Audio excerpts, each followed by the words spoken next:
We've all been there. You're holding a tiny fork, leaning over the table, promising dessert if they'll just take one single bite of broccoli. It feels less like a dinner and more like a high-stakes negotiation. You're trying every trick you can think of just to get some calories into your child. But the more you push, the more they pull away. You follow the tips you find online, like hiding peas in a smoothie or rewarding a bite with a sticker. But the menu just keeps getting smaller. You aren't doing anything wrong. It's just that most of this advice focuses on getting a child to do what they're told, rather than helping them actually enjoy food. Because you desperately want to make sure your child is healthy and fed, it is easy to fall into specific habits that, while well-intentioned, actually make food refusal worse over time.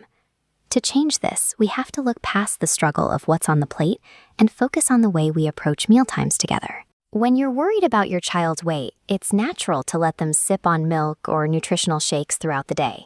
It feels like a win just to get something into their system. But the biology of eating tells a different story. As the left gauge shows, constant sipping keeps the stomach partially full all day.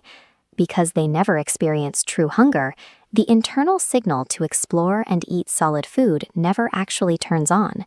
Serving drinks only at scheduled mealtimes allows that natural hunger to return, giving your child a biological reason to be curious about what's on the plate.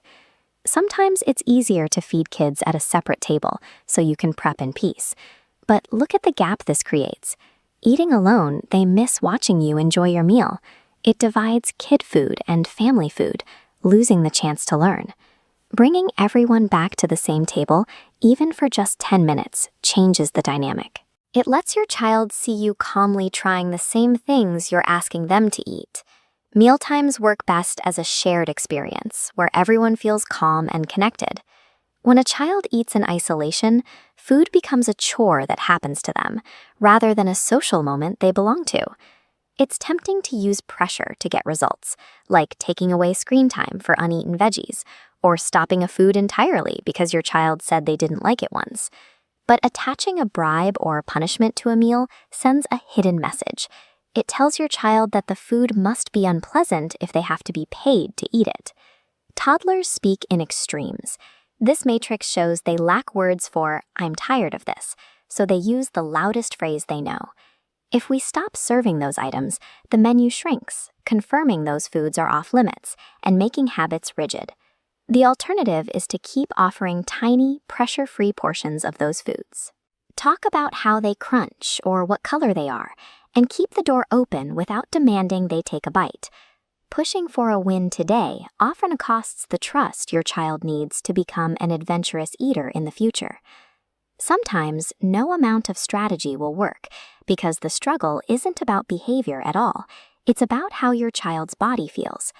Watch for signs like gagging, spitting out food, or holding food in their cheeks. They might even cover their ears or seem distressed by smells.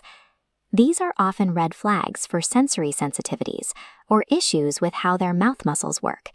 If eating feels physically difficult or uncomfortable, they will naturally avoid it.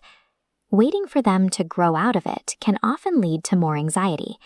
If your child is down to a diet of the same handful of items every single day, it is time to look for a specialized feeding therapist. They can help identify if there's a physical reason why eating feels so hard.